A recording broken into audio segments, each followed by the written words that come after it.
I remember my very first heartbreak. I was 23 years old, fresh out of college. I'm doing things the right way. It's time for me to get my life started, get married, have kids, do all the things that I wanted to do since I was a child. I was excited. I had been with this person for about 4 years. Everything was a go, let me tell you, until it wasn't. One day I went over his house. He cooked. He liked to cook. I ate dinner. He was walking me to my car so I can go back to my apartment. He looked at me just out the blue and said, "I don't think we should date anymore." You know, in my head, you know how us girlies are. When he had the long stare, I'm thinking to myself, I know he's not about to propose to me in a parking lot, because I had all the things in my head. I'm telling you, we had already had talks about engagement, who we were going to invite to our wedding, all the things. I'm like, look, okay, I don't want a parking lot proposal, but I'll take it. And then he said, "I don't think we should date." All right. And at the time, it took me some years to develop into the personality that I have now, just being more assertive. But back then I was very non-confrontational, and I did not know that confrontation doesn't necessarily have to mean conflict. That's something that I didn't realize. I didn't understand that. In that moment, I said, well, let me just let him cool down. Let me let him take some time to himself, and, we'll regroup. 8 months went by.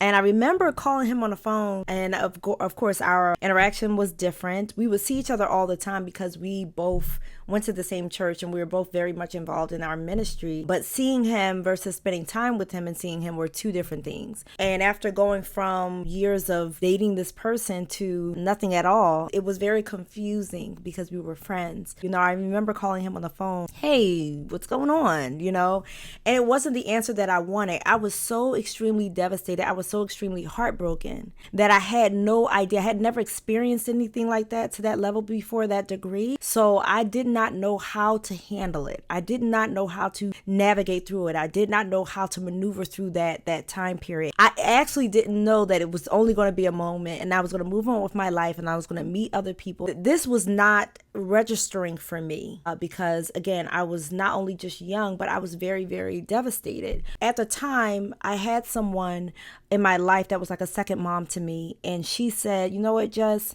why don't you just journal? Have you thought about writing down your thoughts, writing down your feelings, how you're feeling?"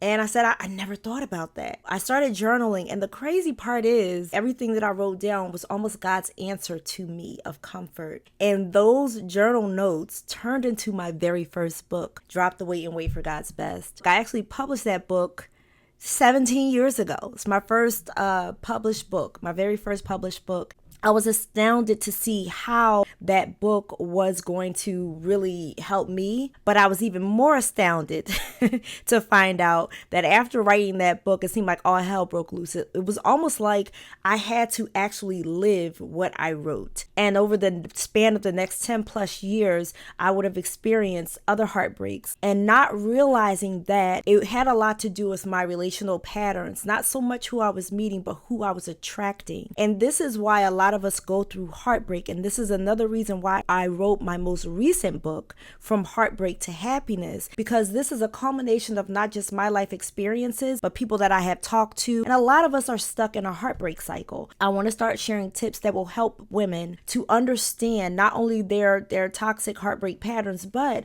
how they can get out of these things, how they can gracefully maneuver. There's a way to do this. And a lot of times when we look at heartbreak, we look at, look, you hurt me, an eye for an eye.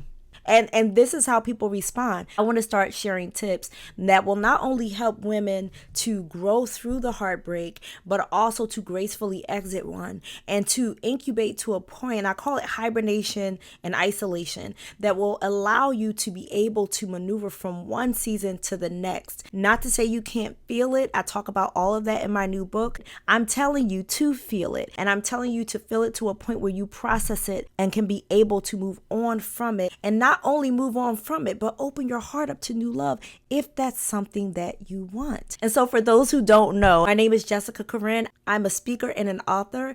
I've written 7 books. I've been an author for 17 years, and my most recent publication is called From Heartbreak to Happiness. I'm teaching people how to maneuver through heartbreak. We should be moving on from the heartbreak, not moving on to another situation without processing properly.